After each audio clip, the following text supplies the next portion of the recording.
¿Por qué llevé al padrastro de mi sobrina a juicio y celebré cuando perdí? Hace 14 meses mi hermana murió en mis brazos. A los pocos minutos, su enfermera entró sosteniendo un pedazo de papel. Esta es la única y última voluntad de tu hermana. Abrí la carta manchada de lágrimas con manos temblorosas y quedé boquiabierto. Mi esposo ha estado abusando de mi hija. Empezó cuando pensó que mi cáncer me había debilitado demasiado para darme cuenta. Pensé que podría manejarlo sola, pero destruyó las cámaras y corrompió las grabaciones de audio. Me puse pálido al leer esta última parte. Necesito que te asegures de que ese desgraciado pague. Mátalo si es necesario. Sabes mi dirección. Fui al baño y me eché agua fría en la cara. Siempre le dije a mi hermana que haría cualquier cosa por ella. Eso no cambia solo porque esté muerta. Conduje inmediatamente a su casa, donde mi sobrina de 10 años estaba sentada en la entrada, con la mochila ya hecha. Su padrastro bloqueaba la puerta, con los brazos cruzados. No va a ir a ningún lado. Soy su tutor legal. Mi sobrina estaba paralizada detrás de él, como 5 kilos más delgada que la última vez que la vi. La puerta se cerró de golpe. A través de la ventana, lo vi llevarla escaleras arriba, agarrándola con fuerza de la muñeca. Solicité la custodia de emergencia a la mañana siguiente, pero su abogado ya estaba preparado. A mi cliente le preocupa la estabilidad mental del tío tras la muerte de su hermana, argumentó. Ha estado acosando a la familia. La jueza solo me concedió visitas supervisadas. 2 horas al mes en un centro comunitario. Mi primera visita no fue hasta 3 semanas después. Cuando finalmente la vi, había perdido más peso. Unas ojeras oscuras la hacían parecer hueca. No duermo bien, susurró mientras jugábamos a las damas. Viene a verme mucho en la noche. La supervisora anotó algo. Mi sobrina guardó silencio de inmediato. Fue entonces cuando mi abogado empezó a construir nuestro caso. Contraté a un investigador privado para reunir información. Me enteré de su exesposa, que huyó a otro país con su hija pequeña. Me enteré de su participación en la industria del maíz, y poco a poco, las cosas empezaron a cambiar. 3 semanas después, el padrastro me enfrentó en el supermercado. Sé lo que estás haciendo, dijo con calma. Deja de seguirme o no la volverás a ver. Esa noche mi investigador vino a verme 12 semanas antes del juicio. Amenazó a mi familia, explicó. Lo siento, pero no puedo hacer esto. Se llevó todos los archivos que había reunido. Una semana después, la maestra de mi sobrina me llamó en secreto. Se quedó dormida en clase y tuvo una pesadilla. Gritaba, por favor no. Me portaré bien. Llevé esta información a mi abogado, pero el padrastro ya se había adelantado. La maestra nos visitó y se retractó oficialmente de todo. A 10 semanas del juicio, sacaron a mi sobrina de esa escuela al día siguiente. La inscribieron en algún lugar que no quisieron decirme. Durante mi siguiente visita, todo fue diferente. Todo está bien en casa, dijo como un robot. Él me cuida muy bien. La habían entrenado. Cuando la supervisora se alejó brevemente, ella se levantó rápidamente la manga, moretones con forma de dedos. La supervisora regresó antes de que pudiera fotografiarlos. Empecé a pasar por su casa de noche, 8 semanas antes del juicio. Me estacionaba al final de la calle y observaba cómo la luz de su habitación permanecía encendida hasta el amanecer. A veces lo veía entrar a su cuarto a las 2, 3 de la mañana. Llamé a la policía para que hicieran revisiones de bienestar, pero él siempre los engatusaba. Tío preocupado causando problemas, escribían en sus informes. La menor parece estar bien cuidada. En 2 meses, ella había dejado de comer casi por completo. Durante una visita, me dio un dibujo cuando la supervisora estaba distraída. Mostraba a una niña de palitos haciéndose cada vez más pequeña hasta desaparecer. Esa soy yo, susurró. Intenté presentarlo como prueba. But su abogado lo llamó imaginación infantil. A 6 semanas del juicio, no teníamos nada. Fue entonces cuando tomé la drástica decisión y me metí a su casa mientras estaban en una cita con el médico. Encontré su diario debajo de unas tablas sueltas del piso. Las entradas pasaban de extraño a mami a él entra a mi cuarto y quiero desaparecer. La última entrada era solo ayuda escrito una y otra vez. Fotografié todo, pero no podía usarlo sin admitir que había allanado la casa. Durante la que sería mi última visita antes del juicio, me abrazó y susurró rápidamente. Dijo que después del juicio, nos vamos a mudar muy lejos, donde no puedas encontrarnos. Ya tiene los boletos. Dice que nadie lo detendrá una vez que gane. Supe entonces que el sistema le fallaría por completo. Así que pasé los siguientes meses planeando obtener justicia a mi manera. Verán. La seguridad del tribunal en mi país era malísima en ese entonces, y me aproveché de eso. Para cuando llegó el día del juicio, estaba listo. Sabía que el juicio sería una formalidad. Su abogado destruyó cada prueba y desacreditó cada preocupación. Me llamaron obsesivo y delirante por el dolor. Mi sobrina estaba sentada en la galería, ahora con casi 10 kilos menos de su peso, con la mirada perdida. Cuando le preguntaron si quería vivir conmigo, dijo con voz monótona, quiero quedarme con mi papá. Todos podían ver que estaba entrenada, excepto la jueza. Cuando la jueza finalmente dictaminó evidencia insuficiente y le dio la custodia total al padrastro, simplemente me levanté. Gracias, su señoría. Con eso, saqué mi revólver pequeño de cañón corto y disparé 3 veces directamente al pecho del padrastro. Empezó a desangrarse mientras la seguridad me tacleaba. Y cuando me pusieron las esposas, supe que esto estaba lejos de terminar. Los guardias me cayeron encima desde 3 direcciones a la vez, su peso aplastándome contra el suelo mientras mis oídos aún zumbaban por los disparos. La sala estalló en gritos y gente corriendo hacia las salidas. A través del bosque de piernas y zapatos, vi a otro guardia agarrar a mi sobrina por los hombros y llevarla rápidamente hacia la puerta lateral. Su boca estaba abierta en un grito que no pude oír por el zumbido. El padrastro yacía quizás a 3 metros de distancia, la sangre extendiéndose por su camisa blanca en círculos oscuros que seguían creciendo. Alguien gritaba pidiendo un médico. Alguien más gritaba a la gente que despejara la sala. Mi cara estaba presionada contra el frío azulejo que olía a limpiador de pisos. Una rodilla se clavaba en mi espalda, entre mis omóplatos. Unas manos jalaron mis brazos hacia atrás y las esposas de metal me mordían las muñecas. La calma vacía que sentí cuando apreté el gatillo seguía allí, como si estuviera viendo que todo esto le pasaba a alguien más. Un guardia me levantó hasta ponerme de rodillas y vi al abogado del padrastro arrodillado junto a él, presionando algo contra las heridas del pecho. La jueza había desaparecido del estrado. Mi sobrina se había ido por la puerta lateral. Gente en traje estaba agachada detrás de las bancas como si pensaran que tenía más balas. No tenía. El revólver yacía en el suelo donde lo dejé caer después del tercer disparo. Me levantaron y me empujaron hacia una puerta detrás del estrado de la jueza. Mis piernas funcionaban, pero se sentían desconectadas de mi cuerpo. Un guardia que parecía tener unos 25 años mantuvo una mano en mi hombro, no con rudeza, sino con firmeza, guiándome por un pasillo estrecho con paredes beige. Pasamos junto a paramédicos que corrían en dirección contraria con una camilla y bolsas médicas. Uno de ellos ya tenía sangre en las manos. El joven guardia dijo algo sobre que llamarían al DIF, Desarrollo Integral de la Familia, por mi sobrina. Su voz era baja, como si tratara de ser amable. Quería decirle que ella necesitaba protección de todos los que le habían fallado hasta ahora. Quería explicarle que el sistema acababa de entregarla de nuevo a un depredador. Pero mi boca no podía formar palabras. Sentía la lengua pesada y la garganta cerrada. Pasamos por otra puerta y bajamos unas escaleras. El guardia mantuvo su mano en mi hombro todo el tiempo. Su radio crepitaba con voces hablando de asegurar la escena y tomar declaraciones de testigos. Alguien dijo que el tirador estaba bajo custodia. Ese era yo. Ahora yo era el tirador. La celda de detención olía a una mezcla de limpiador fuerte y sudor viejo impregnado en el concreto. Me sentaron en una banca de metal atornillada a la pared. Una oficial con cabello gris recogido en un moño apretado empezó a revisar mis bolsillos.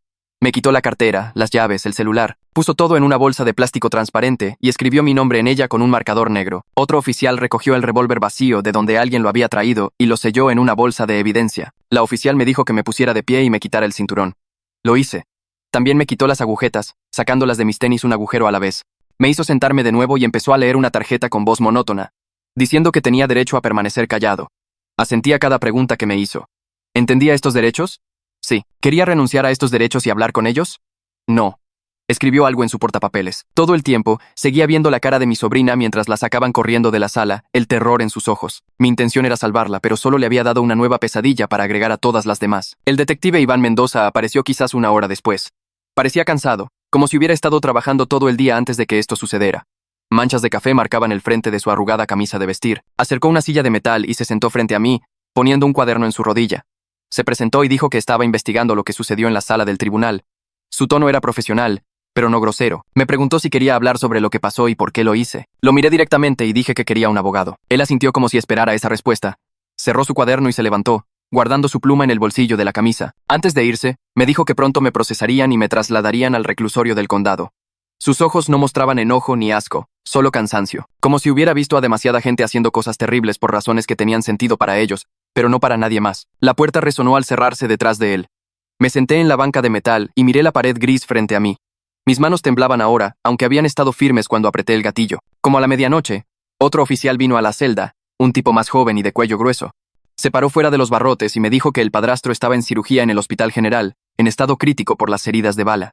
Se me revolvió el estómago con esta extraña mezcla de alivio de que pudiera morir y miedo sobre lo que me pasaría si lo hacía. El oficial observó mi cara cuidadosamente mientras me daba la noticia. Probablemente buscaba remordimiento o culpa, o algo que mostrara que entendía lo que había hecho. Aún no sentía esas cosas.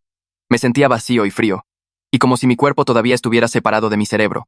El oficial escribió algo en un portapapeles y se fue. Me acosté en la banca, aunque era demasiado estrecha e incómoda. La luz fluorescente permaneció encendida toda la noche. No dormí. Seguí viendo el momento una y otra vez, levantándome cuando la jueza falló en mi contra, diciéndole gracias, sacando el arma, la cara del padrastro cuando se dio cuenta de lo que estaba pasando, el sonido de los disparos, mi sobrina gritando. Se repetía en mi mente cada vez que cerraba los ojos. La mañana llegó con otro oficial llevándome a una pequeña habitación con una pantalla de video. Una jueza apareció en la pantalla, una mujer mayor con gafas y expresión seria. Explicó con voz clara que no me darían fianza porque le había disparado a alguien en un tribunal.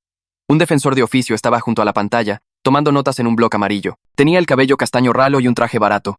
Me dijo que esto era de esperarse dadas las circunstancias. La jueza dijo que enfrentaría cargos de homicidio si el padrastro moría, o intento de homicidio si sobrevivía, además de cargos por portación de armas por llevar un arma al tribunal. Todo el asunto tomó quizás 10 minutos. La jueza preguntó si entendía los cargos. Dije que sí. Dijo una fecha para mi próxima comparecencia, y la pantalla se apagó. El defensor de oficio dijo que alguien de su oficina se pondría en contacto pronto. Recogió sus papeles y se fue. Un oficial me llevó de regreso a la celda de detención. Mi lectura de cargos había terminado. Mi vida como la conocía también había terminado. De vuelta en la detención, un guardia vino y me llevó a otra pequeña habitación. Un hombre de unos 30 años estaba sentado en una mesa de metal con un maletín gastado abierto frente a él. Tenía ojos oscuros y serios y se presentó como Alejandro Ríos, mi defensor de oficio asignado. Fue directo al grano, extendiendo carpetas de archivo sobre la mesa entre nosotros.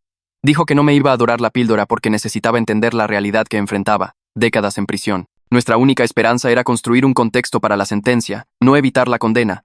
No había forma de que saliera libre de esto. Lo mejor que podíamos hacer era tratar de reducir el tiempo que estaría encerrado. Me pidió que le contara todo, comenzando con la muerte de mi hermana y la carta que dejó. Su pluma se movía por su bloc de notas mientras yo hablaba. No me interrumpió ni me juzgó. Cuando terminé, cerró su cuaderno y me miró con esos ojos serios. Dijo que teníamos mucho trabajo por hacer y no mucho tiempo para hacerlo, pero que lucharía por mí tan duro como pudiera dentro de los límites de lo que la ley permitía. Alejandro abrió otro archivo y me dijo que una mujer llamada licenciada Gabriela Soto, del DIF, ya había sido asignada al caso de mi sobrina. Estaba organizando una colocación de emergencia porque mi sobrina no podía quedarse en la casa donde ocurrió el abuso y obviamente yo ya no era una opción, ya que estaba en la cárcel por homicidio. Explicó que pronto le harían algo llamado entrevista forense, donde personas capacitadas le harían preguntas sobre lo que sucedió en casa. Si ella revelaba el abuso, podría proporcionar algo de contexto de por qué yo exploté, aunque no haría que el tiroteo fuera legal. Nada lo haría legal. Seguía habiendo matado a alguien, pero el contexto podría ayudar en la sentencia. Podría significar la diferencia entre 15 años y cadena perpetua. Me preguntó si tenía algún familiar que pudiera acogerla. Mencioné a la prima de mi hermana, Karina, que vivía a un par de horas de distancia. Alejandro anotó su nombre y dijo que le pasaría esa información a la licenciada Soto. Mi sobrina necesitaba estabilidad y seguridad ahora. Esa era la prioridad. No yo. No mi caso. Ella. Al segundo día, Alejandro regresó con noticias. La enfermera que me dio la carta de mi hermana había contactado a la policía. Estaba dispuesta a testificar sobre la cadena de custodia. Había guardado una copia de la carta y documentado la hora exacta en que me la entregó. Esto probaba que tenía razones para creer que el abuso estaba ocurriendo. No era mucho. But era algo real. Establecía que mi hermana trató de advertir a alguien con su último aliento. Alejandro dijo que este testimonio sería crucial para construir nuestro argumento de contexto. Demostraba que no solo exploté al azar. Tenía información creíble de mi hermana moribunda de que su hija estaba siendo lastimada. La fiscalía argumentaría que debería haber seguido los canales adecuados. Nosotros argumentaríamos que lo intenté y el sistema falló. Ninguno de los argumentos me sacaría de prisión, pero uno podría reducir el tiempo que estaría allí. Alejandro me dejó copias de la declaración de la enfermera para que las revisara. Leí las palabras de mi hermana de nuevo, con la cuidadosa letra de la enfermera. Su miedo, su desesperación, su súplica para que protegiera a su hija. Había hecho lo que me pidió, ahora pagaría el precio. Al tercer día, un oficial vino a mi celda por la tarde. Se paró fuera de los barrotes y observó mi cara cuidadosamente. Dijo que el padrastro había muerto por sus heridas sin despertar jamás. Se me oprimió el pecho con esta extraña combinación de alivio y horror golpeándome al mismo tiempo. Alivio de que ya no podría lastimar a mi sobrina. Horror de que realmente había matado a alguien, que había quitado una vida. El oficial siguió observándome, probablemente escribiendo un informe más tarde sobre cómo reaccioné a la noticia. No lloré ni celebré. Solo asentí y dije, está bien. Se fue. Me senté en la banca y miré mis manos. Estas manos habían terminado con la vida de una persona. En menos de una hora, Alejandro llamó a la cárcel y me llevaron a una sala de teléfonos. Confirmó que el padrastro estaba muerto y que los cargos se estaban elevando a homicidio calificado. Mi rango de sentencia acababa de saltar de quizás 8 a 12 años, a 15 años a cadena perpetua. Las apuestas habían cambiado por completo. Esto ya no era intento de homicidio. Era homicidio real. Lo había matado. Estaba muerto por mi culpa. La voz de Alejandro en el teléfono era tranquila y firme. Dijo que lidiaríamos con esto. Construiríamos el caso más sólido posible para la sentencia. Pero necesitaba prepararme para pasar mucho tiempo en prisión. Un tiempo muy largo. Colgué el teléfono y un oficial me llevó de regreso a mi celda, donde pasaría los siguientes meses esperando el juicio. En cuestión de días, la noticia estalló en todas partes. Las estaciones locales publicaban historias con mi foto policial junto a imágenes del tribunal. Los titulares me llamaban tío justiciero y asesino del tribunal, dependiendo del medio que miraras. Las secciones de comentarios en línea se dividían entre personas que decían que hice lo que se tenía que hacer y otras que me llamaban un asesino que asustó a una niña aún peor. Alguien publicó toda la cronología del caso de custodia en las redes sociales y de repente, todos tenían opiniones sobre lo que debería haber hecho de otra manera. Alejandro apareció el quinto día con una carpeta llena de artículos impresos y me dijo que dejara de preguntar a los guardias sobre la cobertura de noticias. Dijo que la opinión pública no significaba nada en la corte, solo la evidencia y la ley importaban. Yo quería saber si la gente entendía por qué lo hice, pero él me interrumpió y me recordó que la selección del jurado se encargaría de la percepción pública más adelante. Lo que importaba ahora era construir nuestro caso con hechos. El circo mediático eventualmente se calmaría y necesitábamos centrarnos en la estrategia legal, no en los titulares. Asentí, pero seguí pensando en mi sobrina viendo esos artículos algún día y lo que pensaría de mí. A la mañana siguiente, un oficial del tribunal me entregó unos papeles por la ranura de mi celda. La jueza emitió órdenes de restricción que impedían cualquier contacto entre mi sobrina y yo, ni siquiera cartas o llamadas telefónicas permitidas. Alejandro me explicó esto durante nuestra siguiente reunión, diciendo que era un procedimiento estándar cuando alguien comete violencia en presencia de un niño, independientemente del motivo. El tribunal ahora me veía como potencialmente peligroso para ella, aunque había estado tratando de protegerla. También mencionó que el fiscal estaba considerando una orden de silencio para evitar que hablara con los medios, aunque dijo que de todos modos debería permanecer callado, ya que cualquier cosa que dijera podría perjudicar nuestro caso. Pregunté si la orden de restricción era permanente y dijo que se mantendría al menos durante el juicio y posiblemente más, dependiendo de la sentencia. Me golpeó la realidad de que tal vez nunca volvería a hablar con ella. Nunca explicarle por qué hice lo que hice. Nunca escuchar su voz.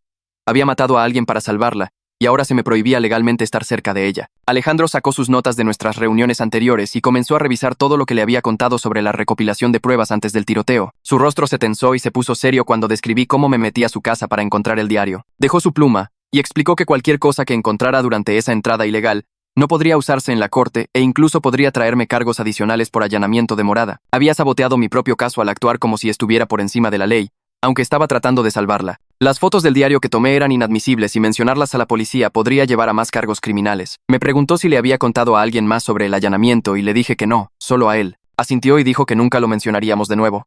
Fingir que nunca sucedió, porque sacarlo a colación solo me perjudicaría legalmente. Todo ese riesgo que corría encontrando su diario. Y no podía ayudarla en absoluto ahora. Mientras tanto, la licenciada Soto sacó a mi sobrina de esa casa el mismo día que murió el padrastro. Fue a un refugio de emergencia para niños abusados mientras el DIF identificaba opciones de colocación adecuadas. Alejandro se enteró por canales oficiales de que estaban programando una entrevista forense donde especialistas capacitados le preguntarían sobre lo que sucedió en casa. Estas entrevistas usan técnicas específicas para ayudar a los niños a revelar abusos sin preguntas capciosas o presión. Estaba desesperado por saber qué diría, si finalmente le diría a alguien la verdad ahora que él no podía amenazarla más. Pero Alejandro explicó que no escucharía detalles debido a la orden de restricción y la investigación en curso sobre mi caso. Los resultados de la entrevista irían al DIF y posiblemente al fiscal, pero yo estaba aislado de esa información. Todo lo que podía hacer era esperar que se sintiera lo suficientemente segura para hablar y que alguien finalmente la escuchara adecuadamente. El detective Mendoza comenzó a construir un caso en torno a las acusaciones de abuso, usando la carta de la enfermera como punto de partida. Rastreó a la maestra que originalmente me llamó sobre la pesadilla de mi sobrina y consiguió que proporcionara otra declaración ahora que el padrastro estaba muerto y no podía tomar represalias. Mendoza solicitó órdenes de cateo para examinar la casa, dispositivos digitales y registros financieros en busca de evidencia de comportamiento de abuso grooming. Alejandro dijo que Mendoza parecía genuinamente interesado en descubrir la verdad en lugar de solo cerrar mi caso rápidamente. La mayoría de los detectives se enfocarían solo en el tiroteo en sí, pero Mendoza estaba investigando por qué sucedió. Estaba tratando las acusaciones de abuso con seriedad en lugar de descartarlas como mi delirio. Esto me dio la primera esperanza real de que alguien en el sistema pudiera probar lo que ese hombre le hizo. La jueza celebró una audiencia sobre la solicitud de orden de cateo de Mendoza y otorgó un cateo limitado para buscar evidencia relacionada con la reubicación planeada y materiales que sugirieran un abuso continuo. No fue tan amplia como Mendoza quería, pero permitió a su equipo examinar computadoras, teléfonos y documentos relacionados con planes de viaje. Alejandro me recordó que esta investigación estaba separada de mi caso penal, e incluso si probaban que ocurrió el abuso, yo todavía cometí un homicidio. El mejor resultado sería un contexto para la sentencia, no evitar la condena. Lo entendí, pero aún así sentí alivio de que alguien finalmente estuviera investigando adecuadamente. El equipo de Mendoza ejecutó la orden de cateo 2 días después y encontró boletos de avión impresos que mostraban que el padrastro y mi sobrina tenían programado volar a otro estado 3 días después de la audiencia de custodia. También había un contrato de arrendamiento para un apartamento en ese estado que comenzaba la semana siguiente. El primer y último mes de alquiler ya estaban pagados. Alejandro llamó a esto conciencia de culpabilidad, explicando que el padrastro planeaba huir con ella antes de que alguien pudiera investigar adecuadamente. Los boletos de avión y el contrato de arrendamiento probaban que él sabía que la gente estaba sospechando y quería desaparecer con ella donde yo no pudiera encontrarlos. Esta evidencia respaldaba todo lo que mi sobrina me había susurrado durante esa última visita sobre mudarse lejos. Demostraba que tenía razón al preocuparme de que la llevaría a algún lugar fuera de mi alcance. Mendoza rastreó a la exesposa que había huido a Canadá años atrás con su hija. Había sido difícil de localizar porque había cambiado su nombre y se había mudado de provincia varias veces. Cuando Mendoza finalmente la contactó y le explicó lo que sucedió, ella aceptó proporcionar una declaración jurada por videoconferencia. Describió patrones similares de control y comportamiento inapropiado que la hicieron temer por la seguridad de su hija años atrás. Su testimonio estableció que él había hecho esto antes con otra niña, mostrando un patrón de comportamiento depredador con múltiples víctimas. Alejandro advirtió que esto podría no ser admisible en mi juicio, ya que eran actos indebidos anteriores, pero fortalecía la imagen general de quién era realmente este hombre. La declaración de la exesposa demostró que no estaba loco ni delirando por el dolor cuando creí la carta de mi hermana. Alejandro programó una larga reunión en una sala privada en la cárcel donde podíamos hablar sin que otros reclusos nos oyeran. Se sentó frente a mí y expuso nuestra estrategia de defensa en términos claros. No intentaríamos probar que era inocente, porque claramente le disparé al hombre en una sala de tribunal llena de gente. Nuestro objetivo era proporcionar un contexto que pudiera reducir mi sentencia al mostrar una grave perturbación emocional basada en la creencia razonable de que mi sobrina estaba en peligro. Necesitaba aceptar que iba a ir a prisión y que solo estábamos peleando por cuánto tiempo. El mejor resultado posible era quizás de 8 a 12 años en lugar de 15 a cadena perpetua. Sería un hombre viejo cuando saliera de cualquier manera.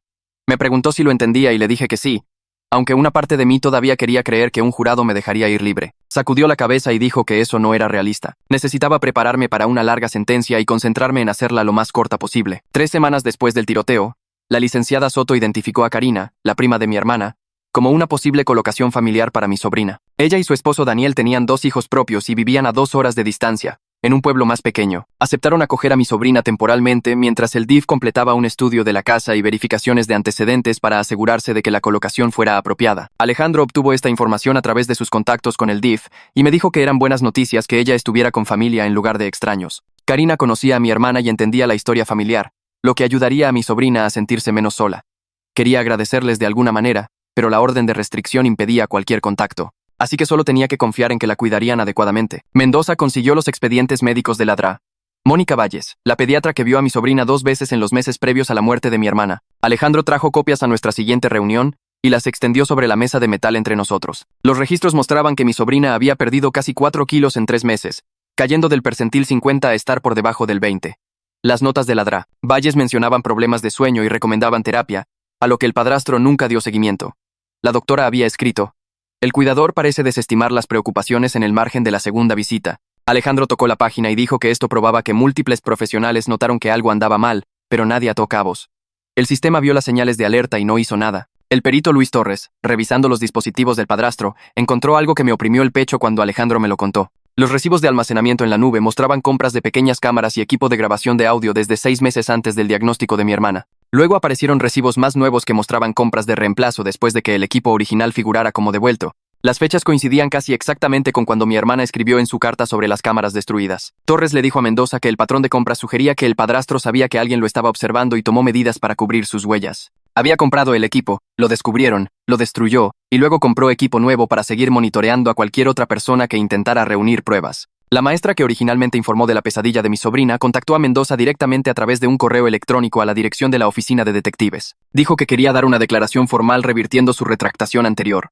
Mendoza se reunió con ella en una cafetería, con el representante de su sindicato sentado allí todo el tiempo. Ella explicó cómo el abogado del padrastro había llamado a la administración de la escuela y amenazado con acciones legales por difamación. El director la llamó a su oficina y le sugirió fuertemente que se retractara de sus preocupaciones si quería conservar su trabajo. Mendoza grabó su nueva declaración en su teléfono con su permiso, creando un registro oficial de lo que realmente presenció. Describió a mi sobrina gritando dormida durante la clase, las palabras específicas sobre portarse bien y cómo la niña se había visto aterrorizada cuando despertó. Un recluso en mi pabellón empezó a buscar pleito 3 semanas después de mi llegada. Estaba allí por asalto, un tipo grande con tatuajes cubriendo sus brazos que se había enterado por los chismes de la cárcel por qué estaba encerrado. Me acorraló durante la hora de recreo cerca de la cancha de baloncesto y se me puso enfrente.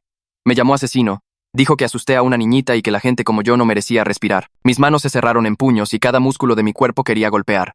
Pero pensé en las advertencias de Alejandro y me obligué a dar la vuelta y alejarme. El tipo me empujó por la espalda, pero seguí caminando hacia el puesto de guardia. 2 oficiales nos separaron y reportaron el incidente. Alejandro vino al día siguiente y me dijo que mantener la calma fue exactamente lo correcto.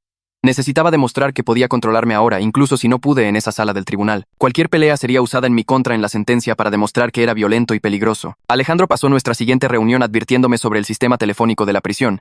Se inclinó hacia adelante y habló en voz baja, aunque estábamos solos en la sala de abogados. Cada llamada que hacía era grabada y los fiscales las escucharían todas, buscando cualquier cosa útil. Me dijo que asumiera que siempre alguien estaba escuchando y que evitara discutir cualquier detalle sobre el abuso o mis acciones. No podía hablar de mi sobrina ni de lo que creía que le había pasado. Me sentí atrapado por el silencio, queriendo decirle a alguien, a cualquiera, lo que ese monstruo le hizo. Pero Alejandro fue firme en que protegerla ahora significaba mantener la boca cerrada. Cualquier cosa que dijera podría dañar el caso o, peor aún, lastimarla a ella al arrastrarla por más procedimientos legales. Ladra. Adriana Solís apareció en la puerta de mi celda un jueves por la mañana con un portapapeles y una sonrisa amable. Se presentó como una terapeuta que trabajaba con la cárcel y dijo que se reuniría conmigo semanalmente para documentar mi estado mental. Nos sentamos en una pequeña oficina con ventanas enrejadas mientras hacía preguntas sobre la muerte de mi hermana. Quería saber cómo procesé perderla mientras me preocupaba por mi sobrina al mismo tiempo. Su voz se mantuvo cálida y profesional mientras describía ver morir a mi hermana y leer esa carta. Durante nuestra segunda sesión la semana siguiente, me pidió que relatara el tiroteo. Empecé a hablar y luego todo se volvió borroso y distante, como si estuviera viéndolo pasarle a alguien más desde muy lejos. Ladrá. Solís tomó nota y dijo que me estaba disociando al discutir el trauma de lo que había hecho. La jueza del tribunal familiar emitió una orden que Alejandro llamó una pequeña victoria. La orden anuló oficialmente los derechos de custodia del padrastro después de su muerte, basándose en la investigación de abuso en curso. Era principalmente papeleo, ya que el tipo ya estaba muerto, pero habría los procedimientos de tutela donde el tribunal decidiría la colocación permanente de mi sobrina. Alejandro explicó que esto eliminaba barreras legales que podrían haber complicado que Karina y Daniel se convirtieran en sus tutores oficiales. El equipo de Mendoza tocó puertas en el vecindario alrededor de la casa del padrastro y encontró a un vecino con una cámara de timbre. La grabación mostraba al padrastro entrando y saliendo a horas extrañas durante varios meses. Mendoza contó múltiples instancias de él subiendo las escaleras alrededor de las 2 o 3 de la mañana. Las marcas de tiempo coincidían exactamente con lo que yo había observado durante mi vigilancia nocturna desde el final de la calle. El vecino le dijo a Mendoza que nunca pensó que algo estuviera mal porque asumió que el padrastro solo estaba revisando a una niña enferma. El perito Torres terminó su análisis profundo de la laptop del padrastro y encontró un historial de búsqueda que me hizo querer vomitar cuando Alejandro me lo leyó. Búsqueda sobre cómo manejar niños difíciles y prevenir falsas acusaciones. Búsquedas de requisitos de reubicación internacional con dependientes. Múltiples sesiones de navegador eliminadas que la recuperación forense sugirió que incluían investigación sobre cómo detectar cámaras ocultas. Alejandro dijo que esto pintaba una imagen clara de alguien que sabía que su comportamiento estaba mal y trabajó activamente para evitar ser atrapado.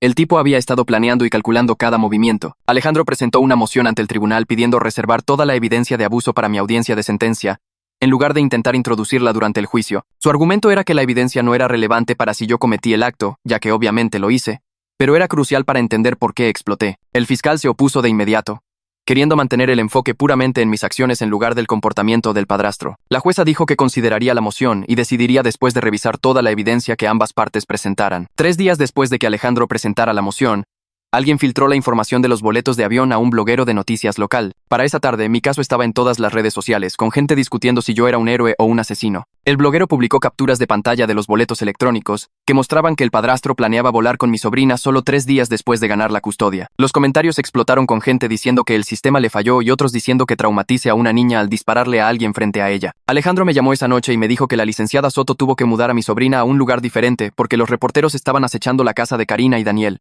Una camioneta de noticias siguió el auto de Karina hasta el supermercado, tratando de obtener imágenes de mi sobrina. La licenciada Soto organizó una escolta policial para llevar a mi sobrina a la escuela y de regreso hasta que la atención de los medios disminuyera. Alejandro sonaba cansado cuando explicó que quienquiera que filtró la información violó las reglas de confidencialidad, pero admitió que estaba cambiando ligeramente la opinión pública a mi favor. La gente se preguntaba por qué el padrastro necesitaba boletos de avión si todo estaba bien en casa. La filtración creó problemas, pero también hizo que la gente prestara atención a la evidencia de abuso en lugar de solo centrarse en el tiroteo. Le pregunté a Alejandro si la publicidad ayudaría a mi caso y dijo que a los jueces no les importa la opinión pública, pero que podría hacer que el fiscal estuviera más dispuesto a negociar. 2 días después de que la filtración se hiciera viral, el fiscal Zárate llamó a Alejandro y pidió una reunión. Alejandro condujo a la oficina del fiscal y se sentó frente a Zárate durante 1 hora, discutiendo mi caso. Cuando Alejandro vino a verme a la cárcel esa tarde, tenía papeles en su maletín y una mirada seria. Explicó que Zárate ofrecía un acuerdo de culpabilidad por homicidio atenuado, con una sentencia acordada en el extremo superior del rango. La oferta significaba que me declararía culpable de un cargo menor que el de homicidio calificado y acordaríamos una sentencia específica en lugar de dejar que la jueza decidiera. Alejandro expuso los términos cuidadosamente, asegurándose de que entendiera lo que significaba el homicidio atenuado frente al cargo de homicidio calificado que enfrentaba. Zárate ofrecía esto porque la evidencia de abuso estaba complicando su caso, pero no estaba dispuesto a ir más bajo porque yo todavía había matado a alguien en un tribunal. Alejandro me dijo que necesitábamos considerar seriamente la oferta porque ir a juicio era un riesgo enorme. Sentí que se me oprimía el pecho mientras explicaba el rango de la sentencia y lo que significaría en cuanto al tiempo que estaría encerrado. El acuerdo me daría algo de certeza en lugar de apostar en un juicio conjurado donde podría obtener cadena perpetua. Rechacé el acuerdo en el segundo en que Alejandro terminó de explicarlo. Mis manos temblaban mientras le decía que no había forma de que aceptara un trato cuando estaba tratando de salvarla de un depredador. Me levanté y caminé por la pequeña sala de entrevistas. Mi voz se hizo más fuerte mientras explicaba que el padrastro planeaba llevársela y abusar de ella durante años sin que nadie lo detuviera. Alejandro se sentó en silencio y me dejó desahogarme durante 20 minutos mientras repasaba todo lo que intenté hacer a través de los canales adecuados. Le recordé el caso de custodia que perdí, el investigador que renunció, la maestra que se retractó. Todas las veces que el sistema ignoró las señales de advertencia. Le dije que un jurado entendería por qué lo hice una vez que escucharan sobre los boletos de avión y la evidencia de abuso que Mendoza estaba descubriendo. Alejandro esperó hasta que me quedé sin fuerzas y me senté de nuevo. Luego se inclinó hacia adelante con los codos sobre la mesa. Explicó con calma que mi certeza moral sobre hacer lo correcto no cambia la realidad legal. Le disparé a alguien en un tribunal frente a docenas de testigos, incluida mi sobrina. No importa cuán justificado me sintiera, no importa lo que el padrastro hizo. Cometí un crimen grave y no iba a salir libre de esto. Un juicio podría resultar en cadena perpetua si el jurado decidía que actué con premeditación en lugar de con grave perturbación emocional. La voz de Alejandro se mantuvo serena mientras me decía que creer que yo tenía razón no significa que un jurado estaría de acuerdo, especialmente cuando llevé un arma a un juzgado y ejecuté a alguien. Le dije que necesitaba tiempo para pensar en la oferta, todavía aferrándome a la creencia de que 12 personas verían la verdad una vez que escucharan todo. Alejandro cerró su maletín y dijo que me daría una semana para decidir, pero que necesitaba entender lo que estaba arriesgando. 3 días después, Ladra Solís vino para nuestra sesión de terapia regular. Se sentó frente a mí en la pequeña habitación que usaban para consejería y sacó una carpeta de su bolso. Su rostro era amable pero serio mientras explicaba que tenía algo que mostrarme de la entrevista forense de mi sobrina. La entrevista había ocurrido hacía 2 semanas, con una especialista capacitada que sabía cómo hablar con niños traumatizados. Ladra Solís abrió la carpeta y sacó la fotocopia de un dibujo. La imagen estaba hecha con crayones, con la mano insegura de una niña. Mostraba una puerta con un candado dibujado por fuera y una pequeña figura de palitos dentro de la habitación. La figura tenía lágrimas cayendo por su rostro. Ladra Solís explicó que la terapeuta que hizo la entrevista presentó un reporte obligatorio basado en este dibujo y otras cosas que mi sobrina reveló durante su conversación. Me quedé mirando la fotocopia, viendo el miedo de la hija de mi hermana traducido en simples marcas de crayón sobre papel. El candado estaba por fuera de la puerta. Se había dibujado a sí misma atrapada adentro. Algo se rompió en mi pecho mientras miraba esa pequeña figura con lágrimas, entendiendo que así era como se veía a sí misma durante esos meses. Ladra Solís observó mi cara cuidadosamente y tomó nota sobre mi reacción. No podía dejar de mirar el dibujo, pensando en cómo había tomado esos crayones e intentado mostrarle a alguien lo que le estaba pasando. La terapeuta había entendido lo que significaba el dibujo. Habían presentado el informe. El sistema finalmente estaba escuchando, pero solo después de que yo ya le había disparado al padrastro. Junté mis manos sobre la mesa para evitar que temblaran. Esa misma semana, Mendoza ejecutó una segunda orden de cateo dirigida específicamente al compartimento oculto que Fletcher González había mencionado. El equipo de Mendoza regresó a la casa del padrastro con herramientas para abrir con cuidado las tablas del piso en el cuarto de mi sobrina. Fotografiaron todo antes de tocarlo, documentando la ubicación exacta y la condición del compartimento. Dentro encontraron empaques y partes de equipo de cámara, pero no dispositivos intactos o tarjetas de memoria. Había cajas vacías que habían contenido cámaras pequeñas, manuales de instrucciones y cables USB. El perito Torres llevó todo al laboratorio y analizó los números de serie en los empaques. Determinó que el equipo había sido comprado durante un periodo de 8 meses, y las compras más recientes ocurrieron justo después de que mi hermana muriera. El informe de Torres concluyó que el padrastro probablemente destruyó los dispositivos de grabación reales después de que mi hermana lo confrontara sobre las cámaras. El empaque probaba que él había comprado el equipo, pero no había forma de recuperar lo que había grabado ya que los dispositivos mismos habían desaparecido. Mendoza llamó a Alejandro y le explicó que esta evidencia era frustrante porque construía el patrón de comportamiento depredador sin darles pruebas reales de lo que el padrastro había hecho. Alejandro me dijo que el empaque y las partes seguían siendo valiosos porque corroboraban la carta de mi hermana sobre las cámaras destruidas. Demostraba que el padrastro tenía los medios para grabar a mi sobrina y que había tomado medidas para eliminar la evidencia cuando lo descubrieron. El patrón se estaba volviendo más claro, incluso sin la prueba irrefutable. La semana siguiente, el DIF presentó una petición para terminar póstumamente los derechos parentales del padrastro, basándose en los hallazgos de abuso comprobado de su investigación. Alejandro explicó que esto era principalmente una formalidad legal, ya que el padrastro ya estaba muerto, pero creaba un registro oficial de que el Estado encontró evidencia creíble de daño. La petición pasó por el tribunal familiar, donde un juez revisó toda la evidencia que Mendoza y la licenciada Soto habían reunido. El juez firmó una orden determinando que el padrastro había abusado de mi sobrina y que sus derechos parentales habrían sido terminados si todavía estuviera vivo. Esta orden pasó al registro oficial del tribunal y a la base de datos estatal. Alejandro me trajo una copia de la orden y su rostro estaba más relajado de lo que lo había visto en semanas. Explicó que este registro sería crucial durante mi sentencia porque validaba mi creencia de que mi sobrina estaba en peligro real. El tribunal estaba reconociendo oficialmente que el abuso sucedió y que el padrastro representaba una amenaza para su seguridad. No era suficiente para hacer legales mis acciones, pero probaba que no estaba actuando basado en delirios paranoicos o fantasías impulsadas por el dolor. El propio Estado estaba diciendo que la carta de advertencia de mi hermana era precisa. Casi al mismo tiempo, Alejandro programó una entrevista con la enfermera que me dio la carta de mi hermana. Condujo hasta el hospital donde ella todavía trabajaba y se sentó con ella en una sala de conferencias. La enfermera sacó un archivo que había guardado con notas detalladas sobre las preocupaciones de mi hermana en las semanas previas a su muerte. Documentó conversaciones donde mi hermana hablaba de sospechar que su esposo estaba lastimando a su hija. La enfermera había anotado fechas y horas específicas en que mi hermana mencionó tratar de reunir evidencia. Durante la entrevista, la enfermera también mencionó que mi hermana había hablado sobre un diario donde su hija escribía sobre lo que estaba sucediendo en casa. Alejandro se puso pálido cuando escuchó esto. Vino a verme esa tarde y me preguntó directamente si sabía algo sobre un diario. Admití que lo había encontrado durante mi allanamiento y que fotografié las páginas. Alejandro cerró los ojos y respiró hondo antes de explicar que este era exactamente el tipo de evidencia obtenida ilegalmente que podría ser contraproducente para nosotros. El diario existía y corroboraba todo lo demás, pero como había entrado ilegalmente a la casa para encontrarlo, no podíamos usarlo en la corte. Peor aún, si el fiscal se enteraba del allanamiento, podría presentar cargos adicionales en mi contra. Alejandro me dijo que teníamos que esperar que el diario permaneciera oculto y que pudiéramos construir nuestro caso sin él. 2 días después de esa conversación, Fletcher González contactó a Mendoza directamente. Fletcher había estado viendo la cobertura de noticias de mi caso y reconoció la dirección de la casa donde había hecho un trabajo 2 años atrás. Llamó a la oficina del detective y explicó que había instalado un compartimento de piso personalizado en el cuarto de mi sobrina a petición del padrastro. Fletcher recordaba el trabajo claramente porque el padrastro había sido muy específico sobre querer un espacio oculto que pareciera completamente normal desde arriba. Fletcher había pensado que era para guardar objetos de valor o documentos importantes. Había construido el compartimento con una apertura de liberación por presión que no podías ver a menos que supieras exactamente dónde presionar. El testimonio de Fletcher le dio a Mendoza una vía legal para registrar esa ubicación específica sin depender de mi entrada ilegal. Mendoza tomó la declaración de Fletcher y le hizo firmar una declaración jurada describiendo el trabajo que había hecho. El conocimiento independiente del contratista sobre el compartimento significaba que Mendoza podía obtener una orden de cateo basada en información legítima en lugar de cualquier cosa que yo hubiera descubierto durante mi allanamiento. Mendoza llevó la declaración jurada de Fletcher a un juez y obtuvo una orden de cateo para el compartimento del piso basada en la declaración del contratista. El equipo de Mendoza regresó a la casa por tercera vez y usó las instrucciones de Fletcher para abrir el espacio oculto.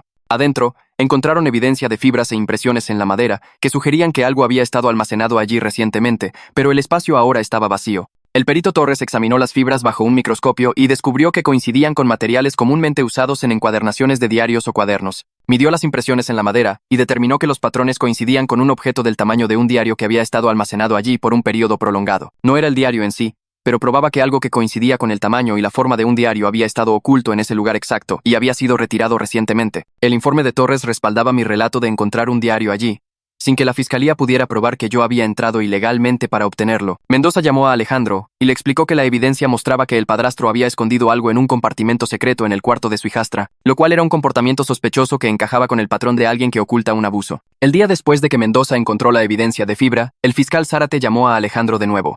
Esta vez, el tono de Zárate era más duro y menos amigable que antes. Le dijo a Alejandro que me estaba dando una última oportunidad de tomar un acuerdo de culpabilidad antes de lanzarme todo lo posible. Zárate amenazó con agregar un agravante por arma de fuego a mis cargos, lo que añadiría años a mi sentencia si iba a juicio. El agravante aplicaba porque había llevado un arma a un tribunal, lo cual era un crimen separado además del homicidio en sí. Zárate dijo que había terminado de negociar y que si no aceptaba un trato en la próxima semana, se aseguraría de que obtuviera la sentencia máxima posible. Alejandro se reunió conmigo esa tarde y me explicó que esto era una táctica de presión estándar de la fiscalía. Zárate estaba sintiendo la presión de la evidencia de abuso, pero también estaba genuinamente preparado para hacer un ejemplo de mí si lo forzaba a ir a juicio. La voz de Alejandro era seria mientras me decía que la amenaza sobre el agravante del arma de fuego era real. A los jueces realmente no les gusta la violencia en los tribunales porque socava todo el sistema de justicia. Si iba a juicio y perdía, la jueza fácilmente podría darme la sentencia máxima para enviar un mensaje de que no puedes tomar la ley en tus propias manos, sin importar cuáles sean tus razones. Me senté en esa sala de entrevistas mirando la pared de concreto, entendiendo finalmente que mi creencia en hacer lo correcto podría costarme el resto de mi vida en prisión. Alejandro revisó mis registros de llamadas de la cárcel la semana siguiente, y me dijo que los registros mostraban que había seguido sus instrucciones perfectamente. Cada conversación que había tenido era sobre cosas básicas como cómo estaba o qué libros estaba leyendo. Nada sobre el caso o mi sobrina. Los guardias presentaron informes diciendo que había evitado todas las peleas, incluso cuando otros reclusos intentaron provocarlas, y que había seguido todas las reglas sin quejarme. Alejandro explicó que este comportamiento documentado ayudaría en la sentencia porque probaba que podía controlarme cuando no estaba en modo de crisis. La fiscalía intentaría pintarme como peligroso e inestable, pero estos registros mostraban que era capaz de seguir reglas y tomar buenas decisiones. Me senté frente a él en la sala de entrevistas y sentí un extraño orgullo por algo tan básico como no meterme en problemas. Mientras tanto, la licenciada Soto presentó su informe mensual al tribunal sobre la colocación de mi sobrina con Karina y Daniel. El informe señalaba que había subido 1,5 kilos desde que se mudó con ellos, lo cual era un buen progreso, pero todavía estaba baja de peso para su edad. Tenía pesadillas la mayoría de las noches y se resistía a la hora de dormir, a menudo quedándose despierta hasta que estaba demasiado cansada para luchar contra el sueño. El consejero escolar en su nueva escuela le estaba dando sesiones semanales y mi sobrina estaba empezando lentamente a hablar sobre sentirse asustada en su antigua casa. Todavía no daba detalles, pero había dicho que el padrastro la hacía sentir mal y que no le gustaba estar a solas con él. La licenciada Soto escribió que el progreso se medía en pequeños datos en lugar de grandes avances y que la colocación era estable, aunque a mi sobrina todavía le quedaba un largo camino por recorrer. Leí la copia del informe que me trajo Alejandro y sentí alivio mezclado con culpa de que ella estuviera sanando mientras yo estaba en la cárcel. Ladrá. Solís se reunió con la terapeuta de mi sobrina para desarrollar un plan de tratamiento que abordara su trauma específico. Decidieron usar algo llamado terapia cognitivo-conductual que la ayudaría a entender que sus pensamientos y sentimientos no eran su culpa. El plan incluía un protocolo de seguridad para cuando se sintiera detonada por recuerdos o situaciones que le recordaran el abuso. El tribunal también ordenó que la casa del padrastro fuera vendida y que todas las ganancias fueran a un fideicomiso para la terapia y las necesidades futuras de mi sobrina.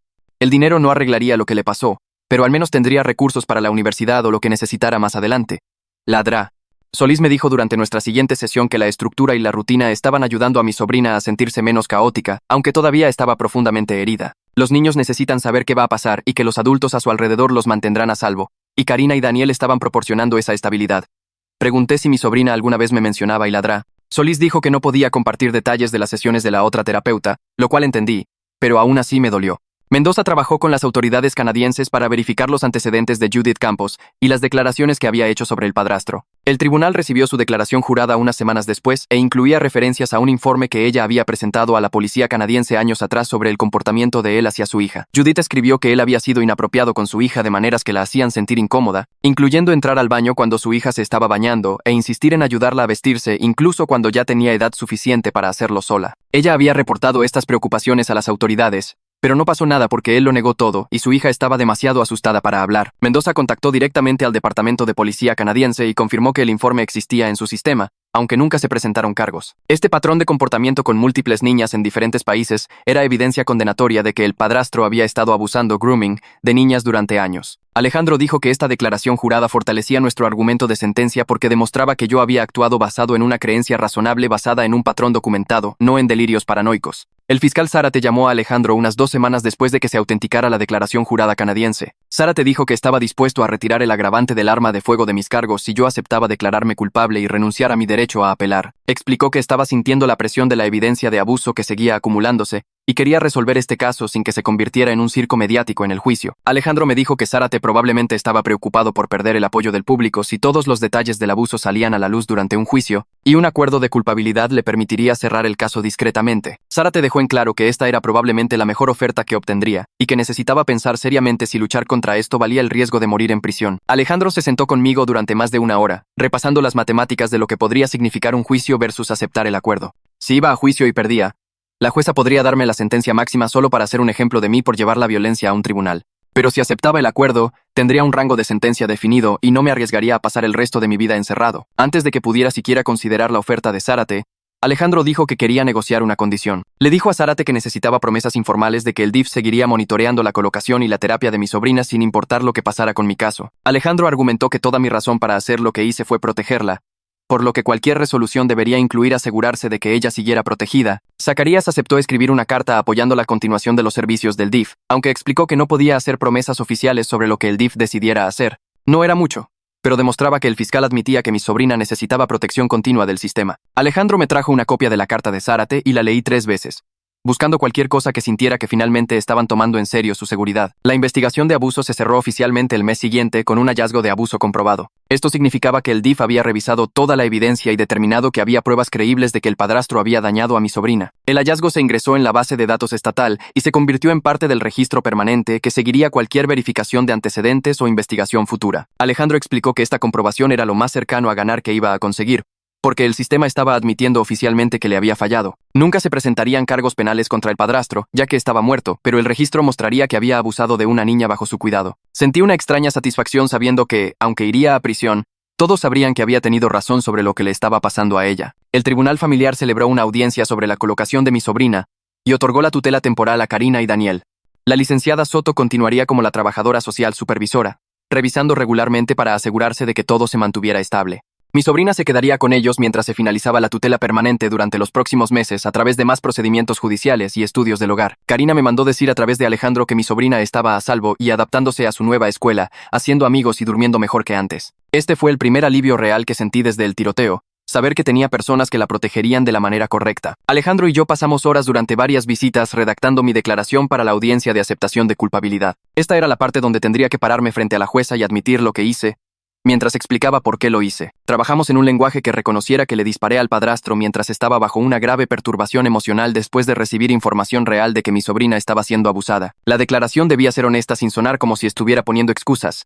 aceptando la responsabilidad mientras daba contexto a mis acciones. Repasamos probablemente 15 versiones diferentes antes de encontrar las palabras que se sentían correctas. El fiscal Zárate y Alejandro finalmente concretaron el acuerdo de culpabilidad completo después de otra semana de negociaciones. Me declararía culpable de homicidio atenuado en primer grado, lo que conllevaba un rango de sentencia de 8 a 20 años. No era el cargo de homicidio voluntario que esperaba, pero era mucho mejor que el cargo de homicidio calificado que podría haber significado cadena perpetua. Alejandro explicó que esto era en realidad un resultado justo, considerando que había matado a alguien dentro de un tribunal frente a docenas de testigos. La jueza tomaría la decisión final de la sentencia dentro de ese rango, pero al menos conocía el peor y el mejor de los casos ahora. Alejandro regresó 2 días después con papeles para que los firmara. Se sentó frente a mí en la sala de entrevistas y puso su maletín sobre la mesa de metal. Necesito que entiendas lo que un juicio significa para tu sobrina, dijo en voz baja. Tendría que subir al estrado y responder preguntas sobre lo que él le hizo. Zárate la contrainterrogaría sobre los detalles. La defensa trataría de encontrar agujeros en su historia. Tendría que revivir todo frente a una sala llena de extraños mientras tú te sientas allí mirando. Sentí que se me revolvía el estómago pensando en hacerla pasar por eso. Apenas estaba empezando a comer de nuevo, apenas empezando a dormir sin despertar gritando. Alejandro deslizó el acuerdo de culpabilidad sobre la mesa. Esto la protege de eso. Tú asumes la responsabilidad. Ella no tiene que testificar y puede seguir sanando sin ser arrastrada de nuevo a las peores partes. Tomé la pluma y firmé mi nombre en cada línea que marcó. La decisión se sintió clara una vez que entendí lo que le costaría a ella decir que no. La audiencia de aceptación de culpabilidad tuvo lugar un jueves por la mañana, 3 semanas después. Los guardias me llevaron a la sala del tribunal con esposas y un uniforme naranja. La jueza estaba sentada detrás de su gran escritorio de madera, con aspecto cansado. Alejandro estaba a mi lado mientras la taquígrafa judicial escribía todo en su máquina. Zárate estaba del otro lado, con aspecto profesional en su traje. La jueza preguntó si entendía que estaba renunciando a mi derecho a un juicio al declararme culpable. Sí, su señoría, dije claramente. Preguntó si alguien me había forzado o amenazado para aceptar este acuerdo. No, su señoría. Preguntó si entendía que me estaba declarando culpable de homicidio atenuado en primer grado. Sí, su señoría. Luego me pidió que explicara lo que hice con mis propias palabras. Respiré hondo y dije, traje un arma al juzgado y le disparé al padrastro de mi sobrina 3 veces en el pecho, causando su muerte. Mi voz se mantuvo firme mientras lo decía. La jueza preguntó si eso era exacto y Zárate dijo que sí, que los hechos no estaban en disputa. Aceptó mi declaración de culpabilidad y fijó una fecha para la sentencia. Antes de que saliéramos de la sala, Alejandro presentó una moción pidiendo a la jueza que excusara a mi sobrina de tener que comparecer en la sentencia. Explicó que tenía 10 años y estaba en terapia, y que hacerla venir al tribunal sería perjudicial para su recuperación. Zárate no se opuso a la moción. La jueza estuvo de acuerdo de inmediato y dijo que no se requeriría que mi sobrina asistiera ni proporcionara ninguna declaración. Programó la audiencia de sentencia para dentro de 4 semanas para dar tiempo a ambas partes de preparar sus argumentos. Me sentí agradecido por esta pequeña protección, sabiendo que ella no tendría que verme encadenado ni escuchar a la gente hablar sobre lo que hice. Necesitaba seguir adelante sin ser arrastrada de nuevo a la sala del tribunal donde le había disparado a alguien justo frente a ella. Alejandro me apretó brevemente el hombro antes de que los guardias me llevaran de regreso a la detención. 4 semanas después, me llevaron de regreso para la sentencia. La sala del tribunal estaba más llena esta vez, con gente que no conocía sentada en la galería. El detective Mendoza subió primero al estrado de los testigos, con su placa de detective prendida en el cinturón. Zárate le preguntó sobre la investigación de las acusaciones de abuso. Mendoza explicó que el DIF había comprobado el abuso después de realizar entrevistas y revisar la evidencia. Describió los boletos de avión que encontraron, la declaración de la exesposa desde Canadá, los expedientes médicos que mostraban la pérdida de peso y los problemas de sueño. Habló sobre los recibos del equipo de cámara y la grabación de la cámara del timbre del vecino. Quiero ser claro, dijo Mendoza, mirando a la jueza. Estoy proporcionando contexto, no justificando las acciones del acusado, pero la evidencia respalda que él tenía una creencia razonable de que su sobrina estaba en peligro. Zárate hizo algunas preguntas más y luego Alejandro declinó contrainterrogar. El testimonio de Mendoza duró quizás 20 minutos, pero expuso todo lo que habíamos encontrado. Luego, la enfermera subió al estrado. Se veía mayor de lo que recordaba, con el cabello gris recogido. Zárate le preguntó sobre las últimas horas de mi hermana. La enfermera describió cómo mi hermana había estado luchando por respirar, cómo había estado preguntando por mí. Me puso esta carta en las manos y me pidió que se la diera a su hermano en el momento en que llegara, dijo la enfermera. Sacó una copia de la carta de una carpeta. Zárate le pidió que leyera las partes relevantes en voz alta. La voz de la enfermera tembló ligeramente mientras leía las palabras de mi hermana sobre el abuso grooming, sobre las cámaras destruidas, sobre la necesidad de que yo me asegurara de que él pagara. Observé cómo el rostro de la jueza se tensaba mientras escuchaba. Cuando la enfermera leyó la parte donde mi hermana dijo mátalo si era necesario, la sala del tribunal quedó en completo silencio. La enfermera terminó de leer y dobló la carta con cuidado. Murió aproximadamente 1 hora después de escribir esto, dijo en voz baja. Alejandro tampoco tuvo preguntas para ella. La jueza tomó un receso para revisar el informe previo a la sentencia. Cuando regresó, me preguntó si quería decir algo antes de imponer la sentencia. Alejandro y yo habíamos hablado de esto y decidimos que debía quedarme callado. No, su señoría, dije. La jueza asintió y comenzó a hablar. Dijo que había revisado toda la evidencia sobre el abuso y la encontraba creíble y perturbadora. Reconoció que había actuado basándome en una creencia razonable de que mi sobrina estaba en peligro real. Pero dijo que había tomado la ley en mis propias manos en lugar de confiar en el sistema. Dijo que había creado un trauma adicional para mi sobrina al dispararle a alguien frente a ella en un tribunal. Me sentenció a 14 años en el Cerezo, Centro de Readaptación Social, con elegibilidad para libertad condicional después de cumplir el 85% de la sentencia. También ordenó que no podía contactar a mi sobrina directamente a menos que ella iniciara el contacto como adulta y completara un procesamiento terapéutico. Me quedé allí y lo acepté sin reaccionar. 14 años significaba que tendría casi 50 cuando saliera.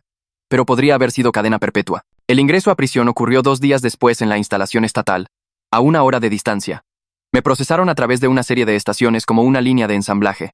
Revisión al desnudo en un cuarto frío con luces fluorescentes. Examen médico donde una enfermera revisó mi presión arterial y preguntó sobre mi historial de salud mental. Examen dental que encontró 3 caries. Tomaron mis huellas dactilares de nuevo, aunque ya las tenían. Me dieron ropa de prisión, ropa de cama y una bolsa de plástico transparente para mis pocos artículos aprobados. Un oficial de clasificación me entrevistó sobre mi crimen y decidió que iría a población general en lugar de custodia protectora. Me asignaron al pabellón C, celda 247.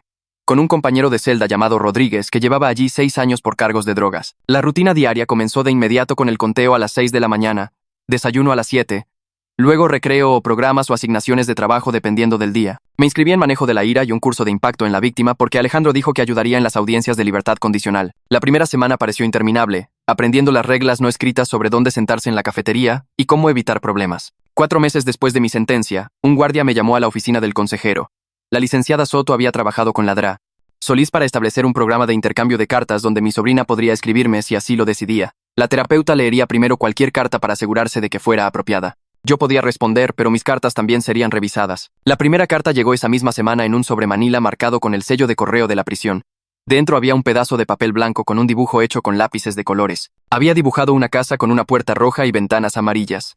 Había un sol en la esquina y flores en el jardín delantero. En la parte inferior, había firmado solo su nombre con letra cuidadosa. Sin mensaje, solo el dibujo y su firma. Me senté en mi litera y lo miré durante probablemente 1 hora. Respondí en papel de carta de la prisión, manteniéndolo corto. Le dije que lamentaba haberla asustado y que esperaba que se sintiera segura ahora. Dije que me alegraba de que tuviera una casa bonita donde vivir. No me mencioné a mí mismo ni hice preguntas, solo me enfoqué en ella. Alejandro me envió copias de la orden del tribunal familiar 6 meses después de mi sentencia. La jueza había finalizado la tutela permanente a Karina y Daniel, después de completar todos los estudios del hogar y verificaciones de antecedentes requeridos. Mi sobrina era legalmente su pupila ahora, con terapia obligatoria hasta los 18 años. La orden incluía disposiciones para un monitoreo regular por parte del DIF y requisitos de que la mantuvieran en terapia. Karina y Daniel tenían plena autoridad legal para tomar decisiones sobre la escuela, atención médica y todo lo demás. Leí el lenguaje legal y sentí que algo se asentaba en mi pecho. Tenía estabilidad ahora, personas que la protegerían de la manera correcta, personas que no le dispararían a alguien frente a ella. La orden significaba que pertenecía a un lugar seguro y nadie podía quitarle eso. El informe semestral de la licenciada Soto llegó a través de Alejandro 1 semana después. Había escrito un informe detallado sobre el progreso de mi sobrina. El expediente médico mostraba que había recuperado el peso que había perdido, ahora en un número saludable para su edad y altura. Las pesadillas habían disminuido de todas las noches a quizás 2 veces por semana. Todavía tenía síntomas de TEPT, trastorno de estrés postraumático, que empeoraban durante las transiciones, como las vacaciones escolares o cuando cambiaban las rutinas, pero estaba asistiendo a la escuela regularmente sin las ausencias que solían preocupar a sus maestros. Había hecho 2 amigas cercanas en su nuevo pueblo, niñas de su clase que iban a su casa a jugar. La terapeuta señaló que estaba empezando a hablar sobre sentirse asustada en su antigua casa, lo cual era un progreso aunque fuera doloroso. La evaluación de la licenciada Soto decía que el progreso era lento pero real, exactamente lo que esperarías de una niña sanando de un trauma a largo plazo. Doblé el informe y lo puse con el dibujo que me había enviado. Las únicas 2 cosas que me importaba conservar en este lugar. A la mañana siguiente, un recluso llamado Jaime, que trabajaba en la biblioteca, me preguntó si quería que me imprimiera artículos sobre mi caso de internet. Le dije que no, gracias. Parecía confundido porque me había estado trayendo impresiones cada semana desde que llegué, mostrándome secciones de comentarios donde la gente discutía si yo tenía razón o estaba equivocado. Solía leer cada uno de ellos, buscando validación o comprensión o algo. Pero sentado allí con ese dibujo y el informe de la licenciada Soto, me di cuenta de que ninguno de esos extraños importaba. Mi sobrina estaba a salvo, ganando peso y durmiendo mejor. Y eso era lo único que contaba. Jaime se encogió de hombros y se fue. Y nunca más volví a preguntar por internet. 3 semanas después, un guardia me entregó un sobre de Alejandro con un memorando adentro. El detective Mendoza había escrito recomendaciones para el Departamento de Capacitación del Condado sobre cómo reconocer los comportamientos de abuso grooming. El memorando exponía todas las formas en que el sistema pasó por alto las señales con mi sobrina. Los maestros necesitaban mejor capacitación sobre cómo los abusadores entrenan a los niños para que guarden silencio. El personal del tribunal necesitaba entender por qué las víctimas no siempre pueden hablar, incluso cuando se les pregunta directamente. Los trabajadores sociales necesitaban educación sobre las barreras institucionales que impiden la revelación. Mendoza enumeró ejemplos específicos del caso de mi sobrina, cómo varias personas vieron problemas, pero nadie ató cabos. Al final del memorando, había señalado que estos cambios podrían ayudar a futuros niños a evitar lo que pasó la hija de mi hermana. Alejandro había agregado una nota adhesiva diciendo que Mendoza envió esto para mostrar que algo bueno podría salir de la tragedia. Lo leí 2 veces y luego lo archivé con el dibujo y el informe de la licenciada Soto. Alejandro me visitó una última vez para cerrar mi expediente. Un guardia me llevó a la sala de visitas donde tenía papeles extendidos sobre la mesa. Me explicó el sistema penitenciario, cómo funcionaban los créditos por buena conducta y qué programas debía completar. Dijo que la elegibilidad para la libertad condicional llegaría después de que cumpliera el 85% de mi sentencia, lo que significaba unos 12 años si me mantenía alejado de los problemas. Recomendó las clases de manejo de la ira y el curso de impacto en la víctima porque las juntas de libertad condicional se fijaban en esas cosas. Tomé notas de todo lo que dijo, escribiéndolo con letra cuidadosa. Cuando terminamos con la logística, guardó su maletín y se levantó para irse. Se detuvo en la puerta y se volvió. Tomaste una decisión imposible en una situación imposible, dijo en voz baja. La ley tenía que castigarte, pero entiendo por qué lo hiciste. Luego salió y nunca más lo volví a ver. 7 meses después de mi sentencia, un guardia me trajo otro sobre durante la entrega del correo. Reconocí el remitente como la casa de Karina y Daniel. Adentro había una segunda carta de mi sobrina. Esta era diferente de la primera. Había dibujado 2 figuras de palitos con etiquetas debajo. Una decía yo y la otra tío. Y había un corazón dibujado entre ellas. Debajo del dibujo, había escrito un breve mensaje que su terapeuta debió haberle ayudado a escribir. Decía que se sentía más segura ahora y que a veces pensaba en mí. La carta se mantuvo general y no mencionó ningún detalle sobre lo que sucedió, solo habló de sentirse mejor. La leí 3 veces y sentí que algo apretado en mi pecho se aflojaba un poco. No me odiaba. Eso era más de lo que merecía, pero lo aceptaría. Doblé la carta con cuidado y la puse debajo de mi almohada, donde pudiera alcanzarla cuando la culpa se volviera demasiado pesada por la noche. Alejandro envió otra actualización 2 semanas después sobre la reducción del calendario de monitoreo del DIF.